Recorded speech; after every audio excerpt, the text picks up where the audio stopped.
This is a video about body composition. It's why I've decided to unveil the rug.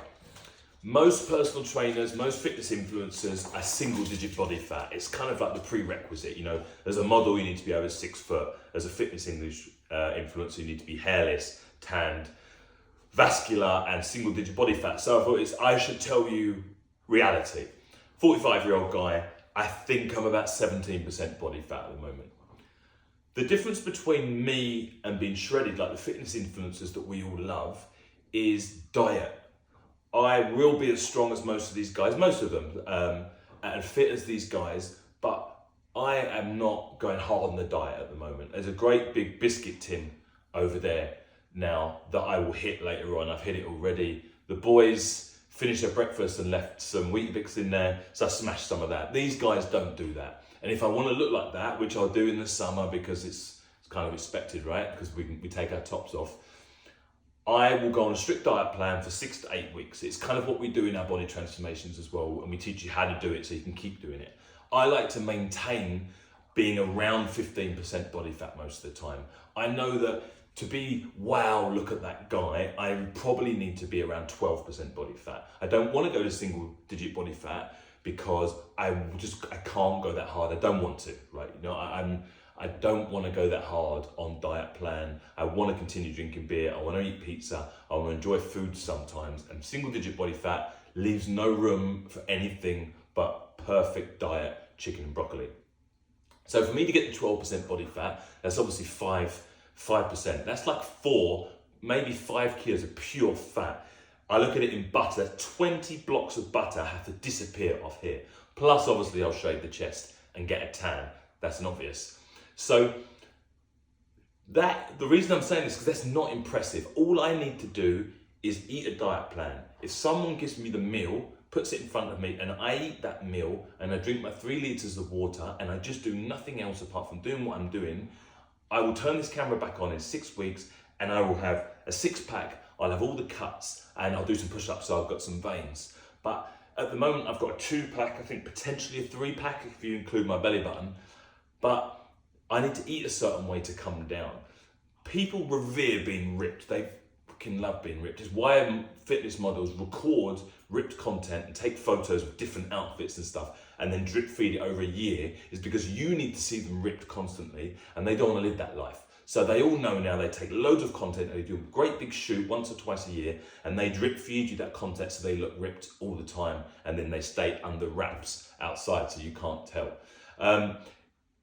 When you want to get in shape, most of it is made in the kitchen. I say abs are made in the kitchen. It's true. The older you get, the harder it is to drop that fat as well. So 10 years ago, I'd have done this for a month to get ripped. Now I need to do it to 6 to 8 weeks. Does that make me sad? Yes. Does that change the fact that that's what I need to do? No. So you need to do what you've got to do. I have a guy now and he's really training hard. He's getting his steps in. He's training hard. But every time I ask him about the diet, it's not spot on. And I say to him, don't worry, you've lost half a kilo. That's 2 kilos in 4 weeks. He said at the beginning he wants to lose a kilo a week, which is fine. You can lose more, but we decided, no, a kilo a week. It's going to be hard through January, but you don't have to kill yourself, but it's going to be tough. And he's reeled off. And I said to him, we've only lost half a kilo. This is the data talking, and we're looking at your goal because the goal is in charge. Not me, not him. His goal when he came is in charge. However bad we feel, the goal is to lose 4 kilos because that equates to a certain body fat. And his goal is by the summer to be in the best shape of his life in his 50s. Incredible goal. So here's the goal. The goal is in charge. It's the CEO. It's the person in charge of everything we do. So I've consulted the goal and I've said, unfortunately, looking at KPIs, you've lost under 2 kilos in 4 weeks when we specifically said, according to the goal, that you were going to get 4 kilos. What are we going to do? He'd had a bad day. He was pissed off at me. He's like, oh, I can't be expected just to eat like this because, you know, I've got a life, I've got kids, you know, clients, I want to entertain with them. You know, I was at the club, at the country club at the weekend and they gave me this and that. And I'm like, it's fine. You're not convincing me or yourself. You're convincing the goal. The thing that you in December said you want to achieve, and it meant a lot to you because you have to think about it and drill it down, really meant a lot to you. We agreed that if you did this in January, you'd get it. Not me, and not you. Your goal needs you to do this. So for you to hit 50% of that goal, it's not acceptable. if you're doing that. If you can't handle the fact that it's not acceptable, don't set yourself tough goals. Reel off. I even said to the guy, I think probably half a kilo, and to do that for a few months is better than gunning it hard. No, I feel incredible, blah, blah, blah. That's the problem. This is where a lot of you now, and the reason I'm saying this in February, is because you are going to create yourself huge goals. It's so easy to sit there and go, I'm going to achieve X, Y, and Z. But at some point, you've got to try and do it. You've actually got to go out and achieve those goals. You've got to put the effort in and do it. And it's going to be hard. Anything worth having, as everyone knows, is not easy. So there's a reason why everyone's not walking around jacked at the moment, because it's not easy. Even the boys on steroids still have to bang weights and they still have to eat right to get in shape. I mean, maybe the Manjaro guys, those guys are not impressive. They don't fancy eating anymore. So it's not very clever. But when those guys want to build an impressive body, then it will get difficult. Losing fat, they'll become skinny. It doesn't look good anyway, but they will get stronger. So it's hard to get the thing. Remember, it's hard. Try and celebrate hard. It's hard to celebrate things being hard because everything you get posted, and if I was a proper influencer, I would obviously be a lot leaner now, and I would feed you some bullshit about all you need to do is only eat after 2 p.m. or take this AG1 or IM8 or this random thing that's really going to boost productivity in the gym and fat loss by 20%. It's all shit. The only thing that works is picking a goal, consistently tracking towards that goal. It just sounds so boring. If you can do that, you will always get in shape, you'll stay in shape, and then you even do things like pick your channel. So I've allowed myself to get up to 88 kilos and 17%. When I want to look good, I know I need to lock into a diet to bring myself down to 12%. I know it's gonna be uncomfortable because I've done it a lot of times. And I know that there's no point me talking about single digit body fat because I don't want it enough.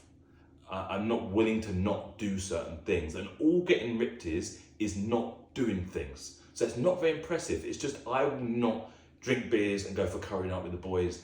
I will not clean up my boys' breakfast. I will not eat cookies and that sort of thing. It's not even that big. I won't grab a random beer, but I'm not going to do that. So I will not be single digit body fat. I don't deserve to be single digit body fat. So I'm sticking at 12 and I will get there. At the moment, I'm 17% body fat. I deserve to be 17% body fat because I eat quite well. I eat high protein. I lift heavy at the moment. I'm performing. I feel the best effort in a long time.